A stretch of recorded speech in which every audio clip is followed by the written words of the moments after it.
Terima kasih Anda masih bersama kami. Kini kita masuki segmen Market Buzz. Kini kita akan simak terlebih dahulu market highlight di hari Selasa 23 Mei 2023. Di antaranya adalah BSI dengan kondisi saham BRIS mengganti Direktur IT serta Manajemen Risiko. Kemudian highlight berikutnya adalah mengenai kekhawatiran plafon utang Amerika yang dibayangi ataupun membayangi pasar, minyak turun 1%. Dan highlight ketiga adalah trader mencermati negosiasi plafon utang Amerika, rupiah dan terhadap US dollar maksud kami menguat ke level 14.878. Agenda ekonomi yang menarik untuk kita cermati pemirsa dari Asia ada data mengenai IHK inti Singapura secara year on year di bulan April, kepercayaan konsumen Korea Selatan di bulan Mei.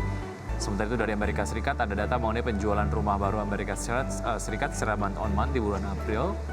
Dan agenda emiten diantaranya adalah ada BC, IKAI, ITIC maksud kami, Lucy, kemudian ada MLBI, TGRA, semua menggelar RUPS. Sementara itu ada Adaro, menggelar ex dividen tunai, ada Budi, SMCB, TBLA ini menggelar cum dividen tunai.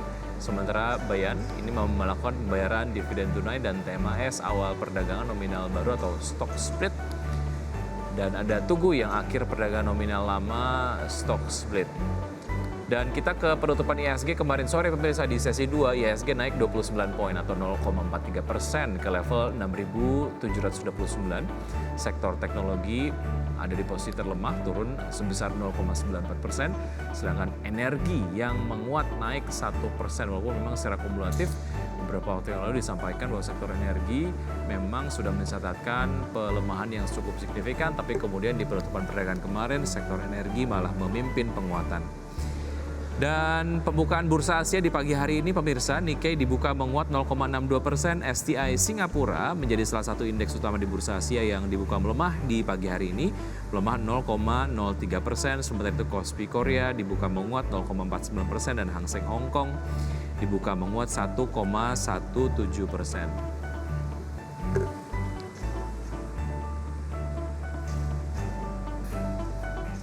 Dan pemirsa untuk memperbincangkan beberapa hal yang menarik di Market Buzz sudah tersambung melalui video conference ada Bapak Michael Yo, beliau adalah Technical Analyst Trimegah Sekuritas. Selamat pagi Pak Michael.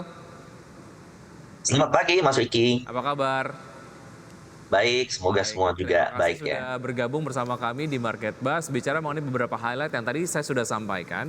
Mengenai perubahan jajaran direksi dan juga komisaris di BSI begitu ya. Apa sih yang diekspektasi pasar pasca kemarin ada serangan hacker begitu ya, dan kemudian beberapa hal juga yang disampaikan oleh direksi terkait dengan kendala yang ada di layanan dan lain sebagainya, lalu ekspektasinya terkait dengan perombakan direksi dan juga komisaris. Dampaknya akan seperti apa? Sejauh mana ini kemudian sesuai dengan ekspektasi dari investor?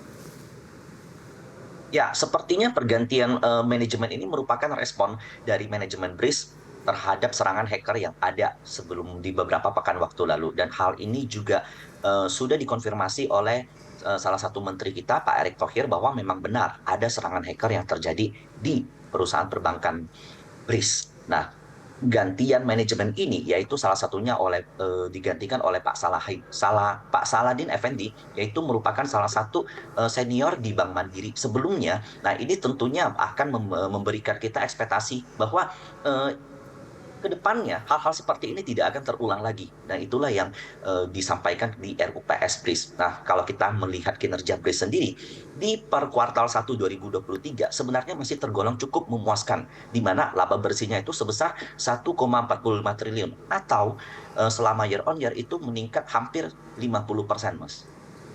Baik, dengan jajaran manajemen yang baru, tentunya tadi sempat juga disampaikan oleh Manhadat menjadi salah satu komisarisnya begitu, artinya secara kepemimpinan dan juga berbagai macam tindakan yang dapat mencegah begitu ya hal-hal yang tidak diinginkan di kemudian hari terjadi.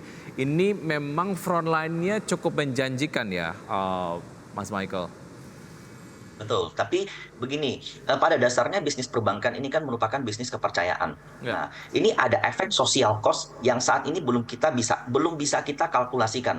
Nah, ini kita tentunya kita akan menunggu di kuartal kedua dan kuartal ketiga ini bagaimana laporan keuangan itu akan tercatat, akan terlihat di pertumbuhan DPK. Jika pertumbuhan DPK minim, maka bisa dikatakan bahwa efek kemarin itu akan mempengaruhi kinerja BRIS secara umum. Tapi kalau saya melihat ya, selama 1 atau 2 minggu ke belakang, kita lihat bahwa saham BRIS ini sendiri itu aktif diakumulasi oleh investor asing. Dan itu yang menjadi sedikit perhatian menarik bagi saya. Artinya memang secara fundamental banyak dipercaya oleh investor asing begitu ya mengenai fundamental dari BRIS, walaupun memang secara harga secara bulanan sudah turun 5,04% dan mingguan ini sudah turun 1,45%. Artinya dengan adanya sentimen kemarin koreksi terjadi, kalaupun memang masuk ke BRIS untuk menengah ke panjang, ini direkomendasikan nggak? Saya sendiri melihat BRIS masih menarik, di mana dia ada potensi untuk melewati angka tertinggi sebelumnya, yaitu di 1.800, Mas. Oke, level terakhir di 1695 level terakhir untuk bisa masuk ke BRIS ya? Ya, betul. Atau Anda secara teknikal melihat possibility akan ada koreksi lagi untuk BRIS? Betul. Jadi, BRIS berpotensi memiliki pergerakan sideways, di mana range sideways-nya itu di level 1.600 sampai 1.470, Mas. Dan itu merupakan wilayah-wilayah yang sesuai dengan demand price yang ada. Baik, untuk trading menarik untuk BRIS? Trading menarik. Oke, jadi secara fundamental menarik untuk menengah ke panjang, tapi trading juga cukup menarik juga untuk bisa dicermati begitu ya. Harapannya ke depan akan menyumbang performa yang baik terkait dengan susunan manajemen baru dari BRIS. Kita ke hal lain yang tentu saja ini menjadi concern Mas Michael mengenai kekhawatiran plafon utang Amerika Serikat yang membayangi pasar. Minyak turun 1% dan juga rupiah menguat gitu ya di kisaran 14.878. Apa yang bisa dimanfaatkan terkait dengan ketidakpastian plafon utang Amerika Serikat ini? Mungkin kita akan bahas usaha jeda berikut ini ya Mas Michael. Dan pemirsa tetap bersama kami akan segera kembali.